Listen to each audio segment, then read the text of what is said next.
আসসালামু আলাইকুম। বাংলাদেশের আপডেট সংবাদে স্বাগত। শুরুতেই সংবাদ শিরোনাম। দুই মামলায় 6 দিনের রিমান্ডে শিল্পী মমতাজ, আদালত চত্বরে ডিম নিক্ষেপ।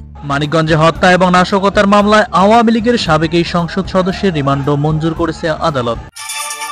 এদিকে আওয়ামী লীগের সাবেক এমপি শিল্পী মমতাজকে গ্রেপ্তার নিয়ে উদ্বিগ্ন হয়েছে সাবেক প্রধানমন্ত্রী শেখ হাসিনা। মমতাজ একজন গায়িকা, তার গান সারা বাংলাদেশ পছন্দ করে, তাকে গ্রেপ্তার করে কোর্টে আসো, তাকে তার গায়ে হাত তুলে তাকে চট্টপর মারে, তার মারে। ভারত থেকে ভিডিও বার্তা ফাঁস, থাকছে বিস্তারিত একটি প্রতিবেদন। এতক্ষণ শুনছিলেন সংবাদ শিরোনাম, এবার বিস্তারিত।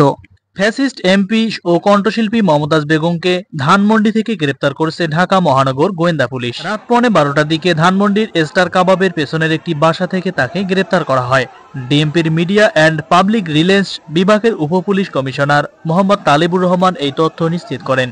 পুলিশ সূত্রে জানা গেছে, বৈষম্য বিরোধী ছাত্র আন্দোলনের ঘটনায় মমতাজ বেগমের বিরুদ্ধে বেশ কয়েকটি হত্যা মামলা হয়েছে। তাকে আদালতে সোপর্দ করে রিমান্ডের আবেদন করা হবে বলেও জানিয়েছে পুলিশ।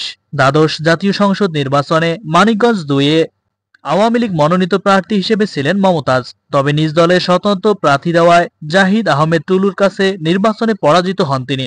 সংসদ সদস্য নির্বাচিত না হলেও তিনি সিংগাইর উপজেলা আওয়ামী লীগের সভাপতির দায়িত্ব পালন করে আসছিলেন দীর্ঘদিন ধরে। জাতীয় সংসদ নির্বাচনে পরাজিত হওয়ার পর থেকে মমতাজ নিজ এলাকায় আসতেন না। এছাড়া উপজেলা আওয়ামী লীগের রাজনীতিতেও তেমন ছিলেন না।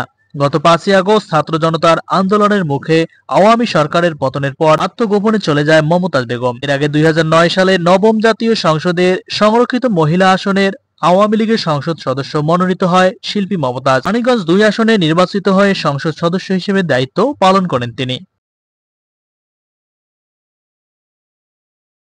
মানিকগঞ্জ হত্যা এবং নাশকতার 2 মামলায় সাবেক সংসদ সদস্য মমতাজকে জিজ্ঞাসাবাদের জন্য 6 দিনের রিমান্ড পেয়েছে পুলিশ। বৃহস্পতিবার সকালে পৃথক 2টি মামলায় হরিরামপুর এবং সিংগাইর আদালতে শুনানি শেষে বিচারক এই আদেশ দেন বলে জানান আদালত পুলিশ আবুল খায়ের। রিমান্ড শুনানি শেষে মমতাজকে প্রিজন ভ্যানে তোলার সময় আদালত চত্বরে বিক্ষুব্ধ জনতা তাকে লক্ষ্য করে ডিম এবং জুতা নিক্ষেপ করেন। ওসি আবুল খায়ের জানান, 2013 সালে সিংগাইর উপজেলার গোবিন্দল এলাকায় হরতালের সমর্থনে একটি মিছিলে পুলিশের গুলিতে 4 জন নিহত হয়।